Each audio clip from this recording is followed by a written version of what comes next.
effet, bonjour à tous. Bonjour Laurent Lebon, vous êtes même le président de ce musée national Picasso qui va réouvrir, donc, après 5 ans de fermeture.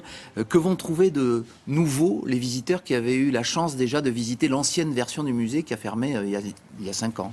Bonjour, ils vont découvrir un musée extraordinaire. 40 salles, 3000 m², 400 œuvres, vraiment le génie du XXe siècle à l'œuvre. 4755 œuvres exactement, je crois, vous possédez dans ce musée, et toutes sont loin d'être exposées. Il y a une sorte de roulement qui va être opéré. Ça veut dire qu'il y aura l'obligation de venir plusieurs fois dans ce musée si on veut tout voir. Je ne les possède pas, c'est la collection de la nation. Bien sûr.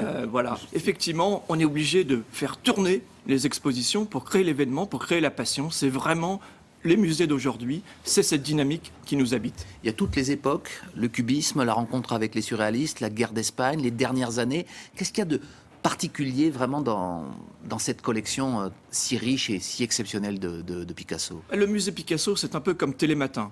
On est né en 85, il y a un côté éternel et toujours en mouvement. Effectivement, Picasso a traversé l'art du XXe siècle, toujours en révolution, et c'est ce qu'on découvrira dans le parcours du musée. Alors on peut notamment admirer des œuvres sculpturales. On sait moins que Picasso a été un grand sculpteur. On voit peut-être à l'antenne notamment sa sculpture de la chèvre qui date de 1950. Peut-être, voilà. C'est étonnant. On voit des œuvres auxquelles on n'est pas habitué lorsqu'on pense à Picasso. On pense à certains grands tableaux, les Demoiselles d'Avignon, tout son modernisme. Et puis il y a ces sculptures étonnantes. Comme tout grand génie, parfois, Picasso se réduit à quelques clichés. Mais effectivement, ce qu'on découvre dans le musée, c'est vraiment toutes les facettes de l'œuvre. Peintre, sculpteur, graveur, dessinateur. Il a vraiment été de tous les médias. Vous dites un musée moderne, pourquoi? Il y a une nouvelle architecture, une autre façon de traverser les salles, de visiter les différents aspects de la vie de ce peintre? Une des plus belles architectures du XVIIe siècle, un joyau dans le Marais. L'hôtel Salé. L'hôtel Salé. Effectivement, avec Jean-François Bodin, qui a bouleversé les espaces, lumière, transparence, fluidité, c'est vraiment un parcours magique. Pourquoi Picasso séduit-il presque naturellement, y compris ceux qui ne s'intéressent pas à l'art ou à la peinture, y compris les enfants? Pourquoi il y a cette espèce de magie qui opère tout de suite lorsqu'on voit une œuvre de ce peintre, selon vous? Je crois que c'est le sens du génie. C'est un contemporain. Il nous parle simplement, il répond à nos interrogations, il nous fait voir le monde différemment. Et c'est un peintre qui a énormément produit, vous me le disiez avant cette émission, c'est peut-être celui qui a été le plus prolifique de tous les artistes de tous les temps. Combien a-t-il produit d'œuvres? On estime à 60 000 œuvres. C'est vraiment un océan, on peut que plonger et découvrir toute la diversité de son travail. Et ce qu'on va voir aussi d'étonnant et de nouveau dans ce musée, c'est sa collection particulière, des œuvres qui ne sont pas de lui, cette fois-ci, qu'il avait achetées à des collègues de l'époque, Renoir, Modigliani. On voit notamment peut-être une œuvre ici à l'antenne, c'est peut-être pas celle-là, mais des toiles souvent méconnues, et il était non seulement un très grand peintre, mais aussi un très grand collectionneur. Tout à fait. C'est la cerise sur le gâteau. Le dernier étage de l'hôtel particulier est dédié à cette collection. Voilà, Renoir, Modigliani, Matisse, Modigliani, Cézanne. Ils sont tous à la parade. On a vraiment là un trésor en plus de la visite du musée. Mais il était comme ça, c'est-à-dire c'est quelqu'un qui s'intéressait aussi à l'art et non pas seulement au sien? Tout à fait. C'est les affinités électives. Il avait vraiment un cercle d'amis qui sont représentés par ses chefs-d'œuvre. Alors c'est une semaine exceptionnelle pour Paris, on l'a dit, il y a la réouverture du musée national Picasso samedi. Lundi, c'était l'inauguration de la fondation Louis Vuitton. Il y a la FIAC, la Foire internationale d'art contemporain. On dit peut-être un peu vite que Paris est redevenu la capitale de l'art.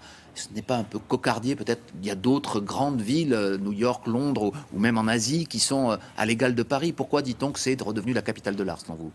On ne le dit pas un peu vite. Réjouissons-nous, on a encore entendu les nouvelles. Il y a une semaine fantastique à Paris. Profitons-en. La Fondation Louis Vuitton, la Monnaie de Paris, le Musée national Picasso.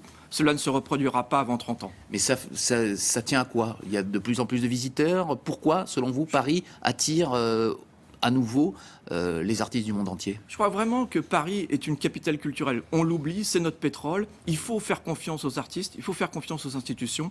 Découvrons vraiment ce qui fait la force de notre pays. C'est vraiment cette dynamique culturelle. Alors on salue, on aide les artistes, mais parfois aussi on les combat, on ne les respecte pas. Comment vous avez réagi il y a quelques jours à la destruction de cette œuvre de Paul McCarthy, une œuvre qui était controversée sur la place Vendôme à Paris? On va revoir les images. Elle représentait pour les uns un sapin, pour les autres un objet sexuel, et puis certains ne l'ont pas toléré. Vous êtes directeur d'un musée. Qu'est-ce que cela vous inspire?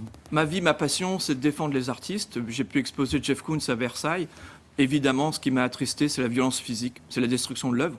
C'est vraiment tragique, pathétique, mais bon, il faut encore toujours se lever le matin en défendant la création. Mais vous pensez qu'il y a une montée de l'intolérance, y compris vis-à-vis des choses artistiques, justement? On se souvient, il y avait une polémique il y a quelques années, en 1986, sur les colonnes de Buren. Tout ça n'est pas très nouveau, finalement. Regardez, les 2 plateaux de Daniel Buren, puisque c'est son titre, aujourd'hui, c'est vraiment le patrimoine. Tout le monde les admire, tout le monde les respecte. Je crois vraiment à la force de l'art. Mais Picasso, oui, pardon, excusez-moi. Picasso aussi a été dénigré. Aujourd'hui, regardez son œuvre vraiment installée comme une des œuvres essentielles de l'histoire de l'art. Mais on peut tout faire dans l'art, quitte à choquer? Je crois qu'il faut vraiment faire confiance aux artistes pour nous faire voir le monde différemment. Oui, mais ça, c'est une profession de foi. Mais est-ce que vous comprenez que certains puissent être choqués parfois qu'il y ait des sacrilèges, que l'art puisse aller contre leurs convictions religieuses ou personnelles? C'est évident. Mais c'est pour ça que l'institution, les galeries, les marchands, tous doivent concourir à tout simplement respecter la liberté de l'artiste. C'est une liberté fondamentale.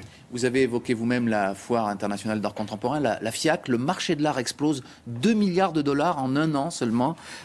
Pourquoi ces records? Pourquoi on a finalement ce monde avec un miroir inversé, d'un côté de plus en plus de crise économique, de pauvres, et puis de plus en plus de milliardaires qui peuvent s'offrir ces œuvres? Comment vous expliquez cela? Effectivement, attention à l'arbre qui cache la forêt.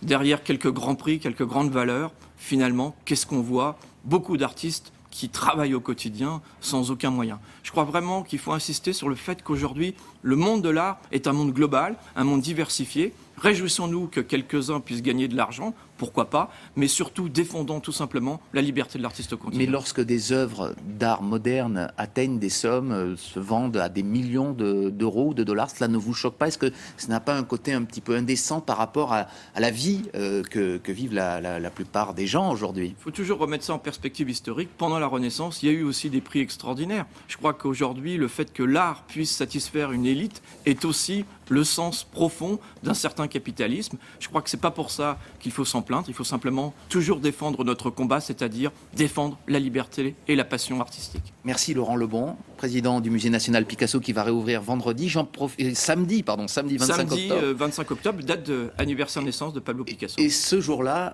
Télématin diffusera un reportage complet de Béatrice Benoît-Gonin dans Télématin, présenté par vous-même, et ce sera l'occasion de revoir ce musée, absolument, de le visiter avant les privilégiés qui pourront y aller dès samedi.